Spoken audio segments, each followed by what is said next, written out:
కర్మ ఎవ్వరిని విడిచిపెట్టదండోయ్.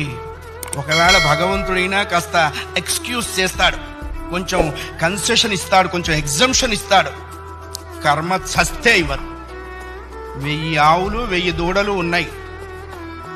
దూడల కట్లు విప్పాం.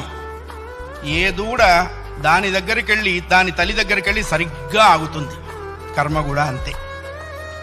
అవశ్యం అనుభోక్తవ్యం కృతం కర్మ శుభాశుభం.